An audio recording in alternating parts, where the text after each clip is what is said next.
Friends कैसे हैं? आशा करता हूँ बहुत अच्छे होंगे और आज हम लोग करने वाले हैं बिहार जीविका का जो आप लोगों का जो है परीक्षा होने वाला है 2025 में उसके लिए मोस्ट एक्सपेक्टेड जो प्रश्न हैं आप लोगों के लिए वही इस क्लास में करने वाले हैं। तो आप किसी भी पोस्ट में भरे हुए फॉर्म को तो इस क्लास को बिल्कुल अंत तक देखिएगा, क्योंकि इसमें जो है आप लोगों के लिए अति महत्वपूर्ण प्रश्नों को हम लोगों ने कवर किया है, जो कि यहाँ पे किसी भी पोस्ट के लिए बहुत महत्वपूर्ण है। ठीक है, क्योंकि इसमें जो है आप लोगों के लिए जो पिछला जो आप लोगों का पेपर हुआ है उसमें जो जो टॉपिक आपके एग्जाम हॉल में पूछा गया है, ठीक है, मैंने उन्हीं प्रश्नों को उन्हीं अ, जो सिलेबस है उन्हीं टॉपिकों से मैंने उन प्रश्नों को लिया हुआ है जहां से आपके 100% है कि प्रश्न आना ही आना बनता है। ठीक है, तो चलिएगा क्लास को स्टार्ट करेंगे और ज़्यादा समय नहीं लेंगे, क्योंकि प्रश्नों की संख्या काफ़ी ज़्यादा है जिसमें आप लोगों के गणित भी है और रीजनिंग भी है। तो यहाँ पे सभी के सभी हम लोग जीके भी है, तो यहाँ पे सभी के सभी प्रश्नों को देखना पड़ेगा। तो फटाफट से क्लास को स्टार्ट करेंगे। तो यहाँ पे जो है आप लोगों से एक छोटी सी रिक्वेस्ट है कि क्लास को जिन्होंने भी जो भी मेरे दोस्त लाइक नहीं किए हैं तो बिल्कुल क्लास को लाइक करेंगे, और चैनल पर नए आए हैं तो चैनल को सब्सक्राइब कर लीजिएगा, ताकि इस तरीके के क्लास आपको डेली ही प्रोवाइड होता रहे। ठीक है, बहुत इंपॉर्टेंट प्रश्नों के साथ हम लोग आए हुए हैं और मुझे आशा है कि आप लोग बेहतर तरीके से इस क्लास को सपोर्ट करेंगे और शेयर करेंगे। ठीक है, तो चलिएगा क्लास को शेयर लगा दीजिएगा।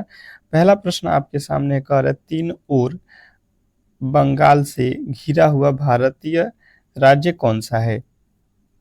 तीन ओर से बंगाल से घिरा हुआ भारतीय राज्य कौन सा है? अब देखिए, आपको मैंने पहले भी बताया हुआ है कि टेस्ट आपको बिल्कुल देते रहना है। अगर आप सिलेक्शन लेना चाहते हैं तो जो भी प्रश्न है इसका गलत या सही उत्तर आपको बिल्कुल अपने मन से बताना है। जैसे कि पहले का उत्तर क्या होगा, ए होगा कि बी होगा कि सी होगा कि डी होगा। आप ये काम बिल्कुल करोगे तो ही सिलेक्शन पा सकते हो, क्योंकि एग्जाम हॉल में आपको कोई बताने वाला नहीं होता है। तो आपके लिए बहुत अच्छा मौका है कि यहाँ पे आप बिल्कुल इन क्लासेज के साथ आप अपना टेस्ट देकर स्कोर बिल्कुल बढ़ाते रहिए। ठीक है, मनोबल भी बढ़ता रहेगा कि हाँ, आप जो प्रश्नों को करते हो वो सही होता है। ठीक है, तो तीन ओर से बंगाल से घिरा हुआ जो राज्य है आप लोगों को बताना है त्रिपुरा है। ठीक है, त्रिपुरा है। बिल्कुल आप ऑप्शन नंबर सी के साथ जाओगे, और जिन्होंने भी सी बताया है उनका 100% सही उत्तर है। स्कोर भी अंत में बताना है कि आपने टोटल 50 प्रश्नों में से कितने प्रश्न सही किए। ठीक है, 50 प्रश्न इसमें हम लोग करेंगे, और 50 प्रश्न में से आपके कितने नंबर आते हैं ये भी आप लोगों को बिल्कुल बताना है। बिने समरस्य योजना को जो है किस राज्य सरकार ने शुरू किया है? विनय समरस्य योजना की जो है योजना को जो है किस राज्य ने शुरू किया हुआ है, बताने की कोशिश करेंगे सभी लोग। तो जिन्होंने बताया यहाँ पे कर्नाटक, बिल्कुल राइट उत्तर हो जाएगा ऑप्शन नंबर ए, कर्नाटक राज्य। नेक्स्ट प्रश्न की ओर चलेंगे और अगला प्रश्न कह रहा है, शिमला से तिब्बत को कौन सा दर्रा जोड़ता है? शिमला से तिब्बत को कौन सा जो है दर्रा जोड़ता है, ये आप लोगों से पूछा गया है। फटाफट से बताएंगे जीके के प्रश्नों को, ये बहुत इंपॉर्टेंट है।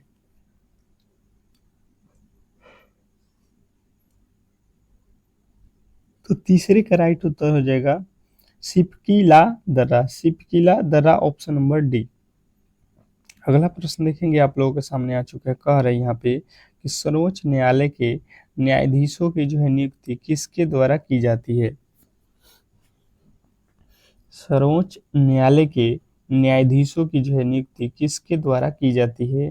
स्टार लगाएंगे इस प्रश्न पे, और बिल्कुल आपके एग्जाम हॉल में ये आने वाले प्रश्न हैं, तो बिल्कुल ही आपके उत्तर आने चाहिए कि सर्वोच्च न्यायालय के न्यायाधीशों की नियुक्ति किसके द्वारा की जाती है। तो जिन्होंने बताया है राष्ट्रपति के द्वारा, ऑप्शन नंबर बी, तो 100% आपका सही उत्तर हो जाएगा। नेक्स्ट प्रश्न की ओर चलेंगे और अगला प्रश्न कह रहा है कि संविधान सभा का जो है अस्थायी अध्यक्ष किसे चुना जाता है? संविधान सभा का अस्थाई अध्यक्ष किसे जो है चुना जाता है? कमेंट बॉक्स में आपके उत्तर आने चाहिए, बिल्कुल आने चाहिए। जो टेस्ट नहीं देंगे वो बिल्कुल आप देखना एग्जाम हॉल में बहुत ज्यादा कंफ्यूज रहेंगे। तो देखिए, राजेंद्र प्रसाद को चुना गया था संविधान सभा का अस्थाई सदस्य। नेक्स्ट प्रश्न की ओर चलेंगे और अगला प्रश्न कह रहा है कि विक्रम साराभाई अंतरिक्ष केंद्र कहाँ स्थित है? स्टार लगाएंगे प्रश्न पे कि विक्रम साराभाई अंतरिक्ष केंद्र कहाँ स्थित है, बताने की कोशिश करेंगे सभी लोग। सभी लोगों के उत्तर आने चाहिए क्वेश्चन नंबर 6 का, ठीक है। क्वेश्चन नंबर 6 जो है आप लोगों के सामने है, और जिन्होंने भी बताया यहाँ पे त्रिवेंद्रम, तो बिल्कुल राइट उत्तर हो जाएगा Trivandrum, option number A. Next प्रश्न की ओर चलेंगे और अगला प्रश्न कह रहा है कि संगम वंश के जो है संस्थापक कौन थे? संगम वंश के जो है संस्थापक कौन थे, बताने की कोशिश करेंगे सभी लोग कि क्वेश्चन नंबर 7वें का जो है राइट उत्तर क्या होने वाला है। संगम वंश के संस्थापक कौन थे? क्वेश्चन नंबर 7वें का राइट उत्तर हो जाएगा उपयुक्त में से दोनों, यानी कि हरिहर राज प्रथम और बुक्का राज प्रथम, ये दोनों थे, ऑप्शन नंबर सी। नेक्स्ट प्रश्न की ओर चलेंगे और अगला प्रश्न कह रहा है कि ऋग्वेद में सबसे प्राचीन देवता कौन है? ऋग्वेद में सबसे प्राचीन देवता कौन है, बताने की कोशिश करेंगे। ऋग्वेद में सबसे प्राचीन देवता कौन है? तो आपका राइट उत्तर बनेगा इंद्र। इंद्र जो है आपके बिल्कुल राइट उत्तर हो जाएगा ऑप्शन नंबर ए। नेक्स्ट प्रश्न की ओर चलेंगे और अगला प्रश्न कह रहा है कि परिवार कल्याण कार्ड योजना किस राज्य ने शुरू की है? परिवार कल्याण कार्ड योजना किस राज्य ने शुरू की है, बताने की कोशिश करेंगे सभी लोग। सभी लोग बताएंगे 9वें नंबर प्रश्न का जो है राइट उत्तर क्या होने वाला है। तो जिन्होंने बताया यहाँ पे ये जो है शुरू उत्तर प्रदेश ने की है, तो नेक्स्ट प्रश्न आपका बिल्कुल राइट उत्तर था। अगला प्रश्न कह रहा है कि बहमनी वंश के संस्थापक कौन थे? बहमनी वंश के संस्थापक कौन थे? स्टार लगाएंगे प्रश्न पे और बताने की कोशिश करेंगे। बहमनी वंश के संस्थापक कौन थे? 10वें नंबर प्रश्न का जो राइट उत्तर है ये हो जाएगा हसन गुंग, हसन गंगू। हसन गंगू जो है आपके बिल्कुल राइट उत्तर हो जाएगा ऑप्शन नंबर ए। नेक्स्ट प्रश्न की ओर चलेंगे और अगला प्रश्न कह रहा है कि अली अहमद हुसैन खां का संबंध किस वाद्ययंत्र से है? अली हसन हुसैन का जो है संबंध किस वाद्ययंत्र से है, बताने की कोशिश करेंगे सभी लोग। सभी लोग बताएंगे कि इस प्रश्न का जो है राइट उत्तर क्या होने वाला है। इस प्रश्न का राइट उत्तर क्या होने वाला है? 11वें नंबर प्रश्न का जो है राइट उत्तर जिन्होंने बताया है शहनाई वादक से, शहनाई से संबंधित है, तो बिल्कुल राइट उत्तर हो जाएगा, इसमें किसी तरीके के डाउट नहीं होना चाहिए। नेक्स्ट प्रश्न कह रहा है किस शहर को भारत का मैनचेस्टर के नाम से भी जाना जाता है? किस शहर को भारत का मैनचेस्टर के रूप में के नाम से जाना जाता है, बताइएगा सभी लोग। 9वें नंबर प्रश्न पे है, और 9वें नंबर प्रश्न का 12वें नंबर प्रश्न पे है। 12वें नंबर प्रश्न का राइट उत्तर हो जाएगा Ahmedabad Gujarat, option number A. Next प्रश्न की ओर चलेंगे और अगला प्रश्न कह रहा है यहाँ पे किस राज्य की समुद्र तट रेखा सबसे छोटी है? किस राज्य की समुद्र तट रेखा सबसे छोटी है, बताएंगे सभी लोग। 13वें नंबर प्रश्न का राइट उत्तर हो जाएगा गोवा का, ऑप्शन नंबर बी जो है आपका बिल्कुल राइट उत्तर हो जाएगा। नेक्स्ट प्रश्न की ओर चलेंगे और अगला प्रश्न आपके सामने कह रहा है कि वैदिक काल में 8 प्रकार के विवाह प्रचलित थे, इनमें से कौन प्रेम विवाह था? बताइएगा सभी लोग कि वैदिक काल में 8 प्रकार के विवाह प्रचलित थे, इनमें से कौन जो है विवाह प्रेम विवाह था? तो आपके राइट उत्तर बनेंगे यहाँ पे गंधर्व गंधर्व विवाह। बिल्कुल ऑप्शन नंबर बी जो है आपका बिल्कुल राइट उत्तर है। नेक्स्ट प्रश्न की ओर चलेंगे और अगला प्रश्न कह रहा है यहाँ पे भारतीय संविधान के निर्माण काल में संविधान सभा के जो है कुल कितने अधिवेशन हुए थे? भारतीय संविधान के निर्माण काल में संविधान सभा के कुल कितने जो है अधिवेशन हुए थे? तो आपके राइट उत्तर यहाँ पे बनेगा कुल जो है 12 अधिवेशन हुए थे। ऑप्शन नंबर ए जो है आपका बिल्कुल राइट उत्तर है। नेक्स्ट प्रश्न की ओर चलेंगे और अगला प्रश्न कह रहा है कि भारतीय संविधान सभा के जो है संवैधानिक सलाहकार कौन थे? भारतीय संविधान सभा के जो है संवैधानिक सलाहकार कौन थे? स्टार लगाएंगे क्वेश्चन नंबर 16 का। क्वेश्चन नंबर 16 का राइट उत्तर क्या होने वाला है? तो जिन्होंने बताया है sir B N Rau, sir B N Rau, तो बिल्कुल राइट उत्तर है ऑप्शन नंबर ए। नेक्स्ट प्रश्न की ओर चलेंगे और अगला प्रश्न कह रहा है ग्राम ग्राम रक्षा कार्ड योजना को किस राज्य या केंद्र शासित प्रदेश ने शुरू की है? ग्राम सुरक्षा कार्ड योजना को किस राज्य या केंद्र शासित प्रदेश ने शुरू की है, बताने की कोशिश करेंगे सभी लोग। तो जिन्होंने भी बताया है कि जम्मू और कश्मीर, तो बिल्कुल राइट उत्तर हो जाएगा ऑप्शन नंबर ए। नेक्स्ट प्रश्न की ओर चलेंगे और अगला प्रश्न आपके सामने है कि संपूर्ण भारत के कितने क्षेत्रफल पर मैदानी विस्तार है? संपूर्ण भारत के कितने क्षेत्रफल पर वो विस्तार है, यहाँ पे ये बताना है।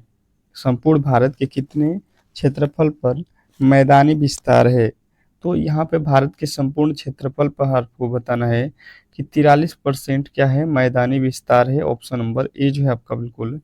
नेक्स्ट प्रश्न, अगला प्रश्न कह रहा है कि हड़प्पाई स्थल मांडा किस नदी के जो है किनारे स्थित है? सभी लोग बताएंगे हड़प्पाई स्थल मांडा किस नदी के जो है किनारे स्थित है? तो आपके राइट उत्तर बनेगा यहाँ पे चेनाब पे। नेक्स्ट प्रश्न की ओर चलेंगे और अगला प्रश्न कह रहा है कि किस शहर को भारत का पेरिस के नाम से भी जाना जाता है? आप लोग क्लास को लाइक नहीं कर रहे हैं, क्यों?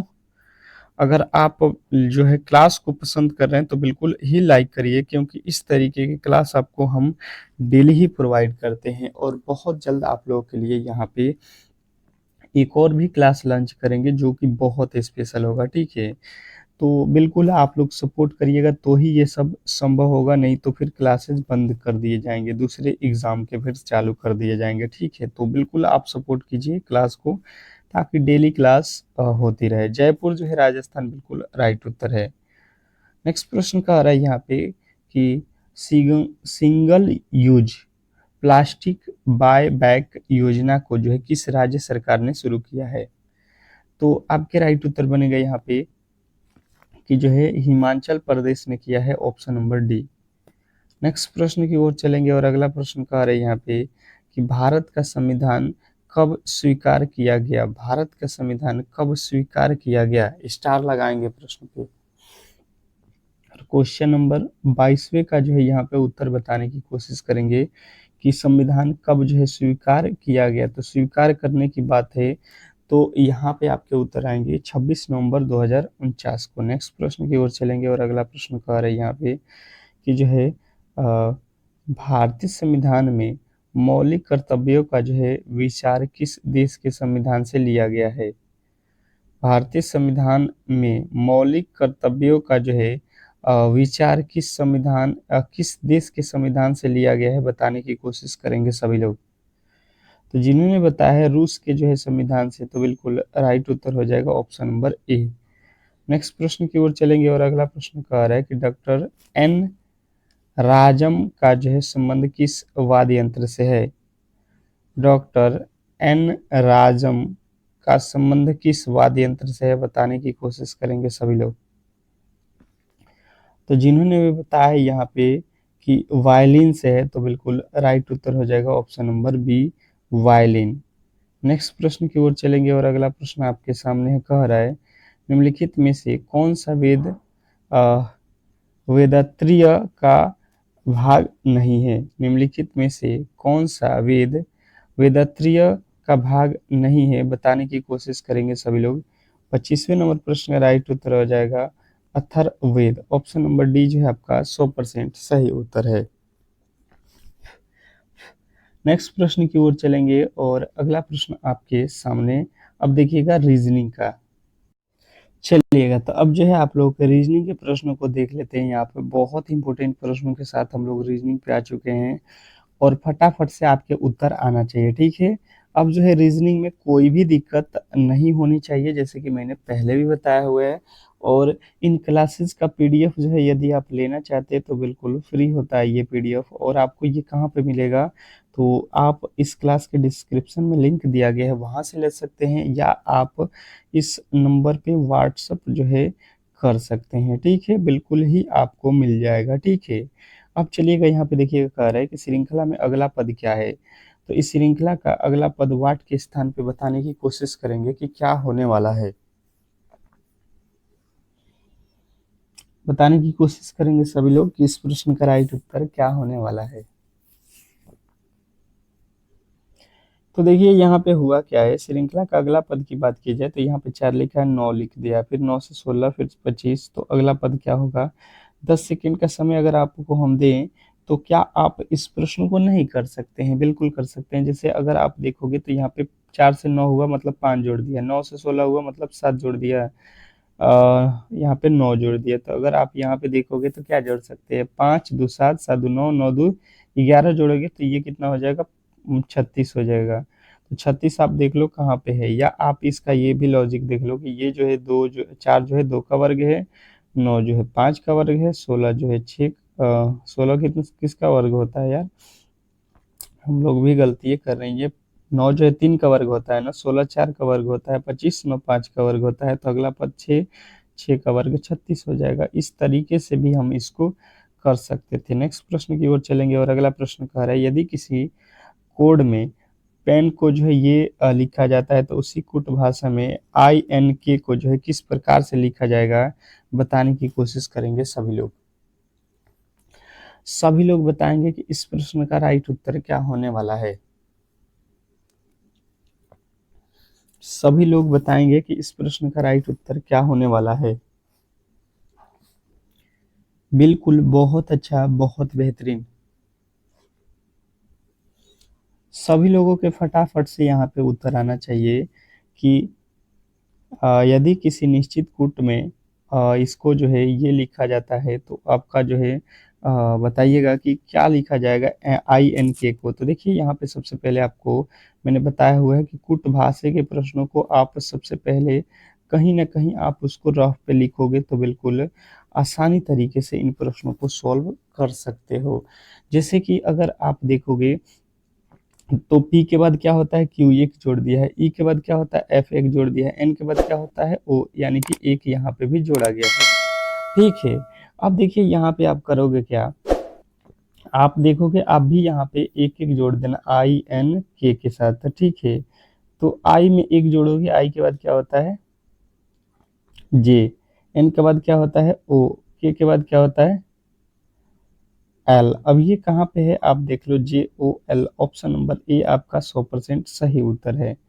नेक्स्ट प्रश्न की ओर चलेंगे और अगला प्रश्न कह रहा है कि विषय को चुने, कुर्सी मेज लकड़ी और सोफा। आपको बताना है विषम को यहाँ पे चुनना है। आपके सामने 4 ऑप्शन है, चारों ऑप्शनों में से अलग कौन सा है, जैसे कि 3 एक जैसे होंगे और एक जो है अलग होगा, ठीक है। और एक बात बता दूं आप लोगों के लिए, मैं जो है यहाँ पे ला रहा हूँ, ठीक है। जैसे आपके जीके के प्रश्न, ठीक है, बिहार जीविका से रिलेटेड जीके का प्रश्न रहेगा, बहुत स्पेशल लमसम आपके लिए चुनिंदे प्रश्न होंगे 500, ठीक है, ज्यादा क्वेश्चन नहीं रहेगा, जो मोस्ट एक्सपेक्टेड प्रश्न है। उसके बाद से आप लोगों के जीविका जीके जो है, जीविका से रिलेटेड आपको जीविका का जो है क्वेश्चन मिलेगा। जीविका जो जीके है इससे रिलेटेड आपके लमसम 200 प्रश्न होंगे, जो कि बहुत महत्वपूर्ण है। उसके बाद से आपके मैथ रहेगा। मैथ के जो है क्वेश्चन आपके रहेंगे लमसम आपके पूरे के पूरे 100 क्वेश्चन, ठीक है, यहाँ से कवर हो जाएगा। और फिर जो है रीजनिंग के जो है आपके क्वेश्चन रहेंगे लमसम जो है आपके 100 तो पूरे के पूरे सब्जेक्ट को। तो ये पूरे के पीडीएफ, और यहाँ पे आपके साइंस के भी प्रश्न हो जाएंगे लमसम आपके मान के चलिए इसमें भी आपके 100 प्रश्न हो जाएंगे, ठीक है। तो ये जितने भी क्वेश्चन है, ठीक है, ये जितने भी क्वेश्चन है, अगर आप इसको लेना चाहते हैं तो आप बिल्कुल ही ले लीजिए, ठीक है। अब इनके जो है आप लोग चुनिंदे प्रश्न है, बहुत मेहनत लगा है, मैंने इसको पीडीएफ बनवाया हुआ है, तो आपसे ज़्यादा रुपये नहीं लिया जाएगा।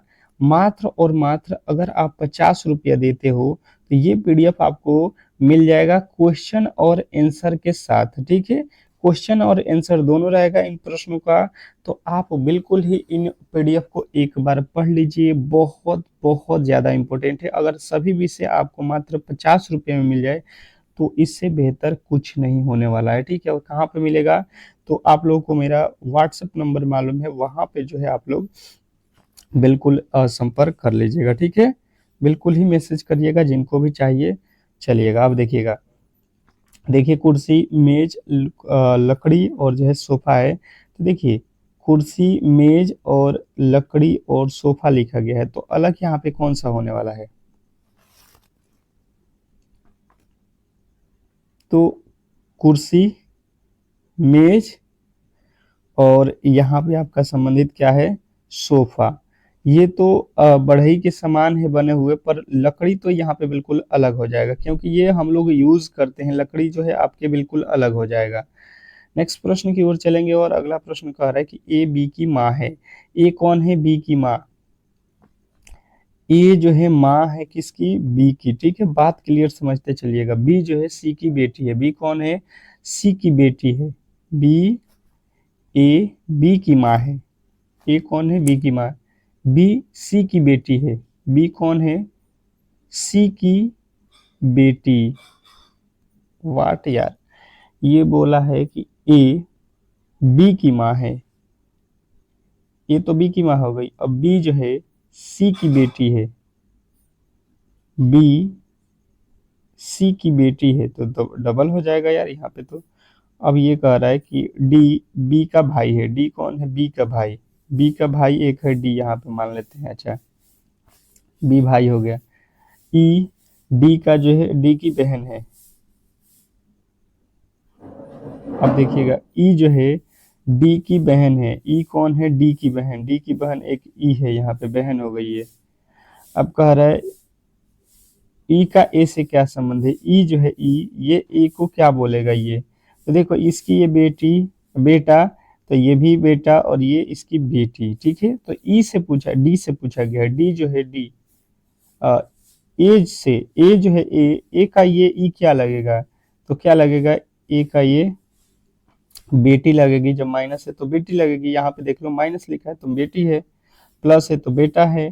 कह रहे यदि डी का अर्थ गुणा, ई का अर्थ प्लस जोड़ और एफ का अर्थ जो है घटाना हो तो इस समीकरण का जो है सोल्यूशन आपको बताना है।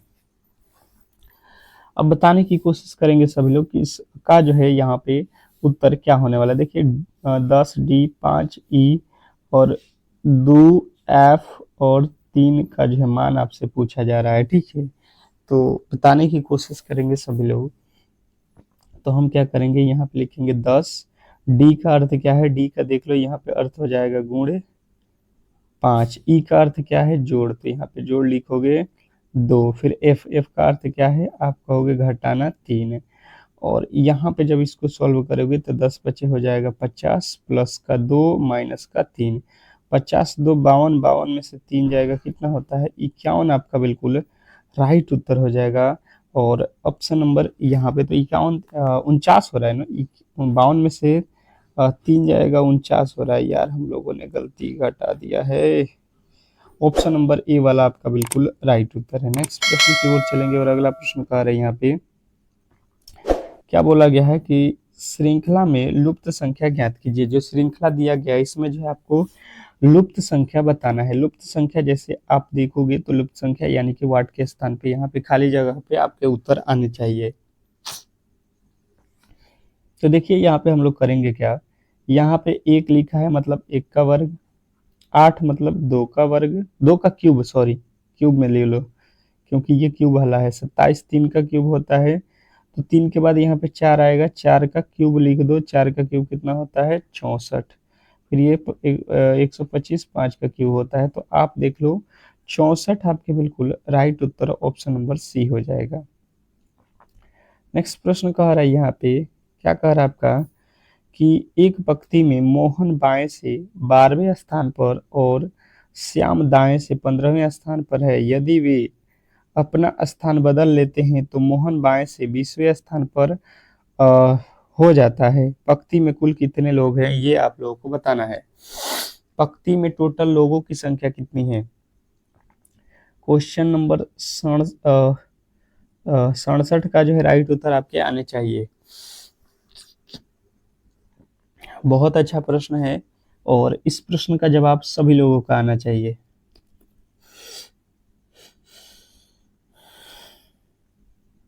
अब देखिए आप लोग देख लो, पंक्ति में बाएं से, बायां छोर कौन सा होता है, इधर बोलते हैं बाया, इधर का बोलते हैं दाया। अगर मान लीजिए पंक्ति यहाँ से यहाँ तक है, ठीक है, यहाँ से पंक्ति यहाँ तक है, तो बोल रहा है 12वें मोहन बाएं से 12वां, इधर से चलेंगे हम लोग तो यहाँ पे मोहन है अगर खड़ा तो ये 12वें नंबर पे है, और श्याम जो है दाएं से 15वें, दाहिने तरफ से एक और लड़का है श्याम, तो ये श्याम यहाँ पे अगर मान लेते हैं तो ये है 15वें नंबर पे। यदि वे अपना स्थान बदल लेते हैं तो मोहन बाएं से, इस मोहन को देखिए बाएं से जो है 20वें स्थान पे है, दाएं स्थान बदलेगा तो यहाँ पे जो श्याम है यहाँ पे मोहन आ जाएगा कितने नंबर पे, 20 नंबर पे, ठीक है। और अब देखोगे तो कह रहा है कि पंक्ति में कुल कितने लोग हैं, तो देखो आप क्या करोगे, यहाँ पे जब यहाँ पे स्थान बदल लिया जाएगा तो इधर से 12वें नंबर पे था और जब स्थान बदला तो इधर से हो गया 20वें नंबर पे, तो 12 और 20 जोड़ दो, 12 और 20 जोड़ने के बाद आपको क्या मिलेगा, 32 जो है इस पंक्ति में लोग हो जाएंगे। तो नेक्स्ट प्रश्न की ओर चलेंगे और अगला प्रश्न देखिए कह रहा है यहाँ पे कि यदि गोट को जो है ये लिखा जाता है तो लॉयन को जो है क्या लिखा जाएगा। कोडिंग डिकोडिंग के प्रश्न हैं और मैंने आप लोगों को इस तरीके के प्रश्नों को बिल्कुल सिंपल तरीके से बताया हुआ है कि इसके राइट उत्तर क्या होने वाले हैं, तो बताने की कोशिश कीजिएगा कि इस प्रश्न का राइट उत्तर क्या होने वाला है। बिल्कुल, बहुत अच्छा, बहुत बेहतरीन, GOAT, गोट को इसने लिखा है HPBU। आप देखो जी के बाद एच होता है, एक जोड़ दिया है, ओ के बाद पी होता है, ए के बाद बी होता है, टी के बाद यू होता है, एक एक सब में जोड़ दिया। वही लॉजिक आप भी कर दो लाइन के साथ। एल क्या लिखा है, LION, इसमें एक एक प्लस करो, एल के बाद क्या आता है M, आई के बाद क्या आता है J, ओ के बाद क्या आता है P, एन के बाद क्या आता है O। अब देख लो आप MJPO कहाँ पे दिख रहा है, ऑप्शन नंबर बी। नेक्स्ट प्रश्न कह रहा है यहाँ पे, कथन सभी पक्षी पंख वाले होते हैं, सभी पंख वाले जानवर उड़ सकते हैं। निष्कर्ष 1, कुछ पक्षी उड़ सकते हैं, सभी पक्षी उड़ सकते हैं। इस तरीके का निष्कर्ष आपके सामने है, कथन और निष्कर्ष दोनों। तो सबसे पहले इसके वेन डायग्राम बना रहे, सभी पक्षी, यहाँ पे पक्षी को मैं पी से लिखता हूँ, जितने की जितने पक्षी है सभी ये क्या है, पंख वाले हैं, पंख इसके अंदर है, पक्षी यहाँ पे पंख लिख देता हूँ, ठीक है। सभी पंख जो है वाले जानवर सभी पक्षी पंख वाले जानवर उड़ते हैं, जितने भी पंख वाले हैं वो सभी के सभी जानवर क्या हैं, उड़ते हैं। चलिए, जो कथन हो गया उड़ना। निष्कर्ष पे आज ये कह रहे कुछ पक्षी उड़ सकते हैं, तो देखिए कुछ पक्षी नहीं, सभी के सभी पक्षी उड़ सकते हैं। क्या होइएगा, सभी के सभी, देखिए सभी के सभी पक्षी जो है ये उड़ सकते हैं, तो बिल्कुल ये बात गलत है, कुछ वाला, सभी जो है पक्षी उड़ सकते हैं, ये बात बिल्कुल सही है कि जितना भी पक्षी है सभी के सभी उड़ सकता है। निष्कर्ष 2 वाला बिल्कुल आप कहोगे सही कह रहा है, ठीक है। नेक्स्ट प्रश्न की ओर चलेंगे और अगला प्रश्न आपके सामने है, कह रहा है कि एक घड़ी में 3 बजे हैं तो दर्पण में देखने पर क्या समय होगा। बताने की कोशिश करेंगे सभी लोग कि एक घड़ी है जिसमें 3 बज रहा है, ठीक है, तो उसमें जो है आप लोगों को बताने हैं कि रियल टाइमिंग क्या होगा। तो देखिए सबसे पहले दर्पण में बताना है ना, तो आप घड़ी को देख लो। घड़ी की टाइमिंग मैंने बताया हुआ है आपको, 11 बज के कितना होता है, 60 मिनट। घड़ी में जो है आपको कभी भी रियल टाइम पता करना हो या दर्पण, तो 11 बज के 60 मिनट से उसको माइनस कर देंगे, ठीक है। 3 बजा हुआ है ना, तो 3 बजने में 3 जीरो, यानी कि 60, और यहाँ पे कितना हो जाएगा, 11 में से 8, ये 8 बज के 60 मिनट, इसको क्या बोलते हैं, 9। 9 बोलते हैं, यानी कि 9 बजेगा। ऑप्शन नंबर ए वाला आपका बिल्कुल राइट उत्तर हो जाएगा। नेक्स्ट प्रश्न की ओर चलेंगे, और अगला प्रश्न कह रहा है, विषय को चुने, विषम को चुने, मतलब अलग को चुनना है। जैसे मैंने आपको बताया भी था अलग किस तरीके से चुना जाता है। चलिएगा, 10 सेकंड का समय रहेगा। 4 ऑप्शन है, चारों में से 3 एक जैसे हैं और एक जो है अलग है। अलग वाले की जो है पहचान करनी है, अलग वाले की पहचान करनी है। अब देखिए यहाँ पे अलग वाले की पहचान, विषम को चुनना है, सेब, केला, आलू, अंगूर। तो देखिए यहाँ पे अगर मैंने देखा तो सेब, केला, अंगूर ये क्या है, आप कहोगे फल हैं, परंतु आलू क्या है, ये जो है सब्जी है। क्या है, सब्जी। तो आपकी जो राइट उत्तर बनेगा, आलू जो है बिल्कुल अलग हो जाएगा, ऑप्शन नंबर सी। नेक्स्ट प्रश्न की ओर चलेंगे, और अगला प्रश्न कह रहे हैं यहाँ पे कि यदि फादर को जो है ये के रूप में लिखा जाता है, तो मदर को जो है क्या लिखा जाएगा, बताने की कोशिश करेंगे। सभी लोग बताएंगे कि इस प्रश्न का जो है राइट उत्तर क्या होने वाला है।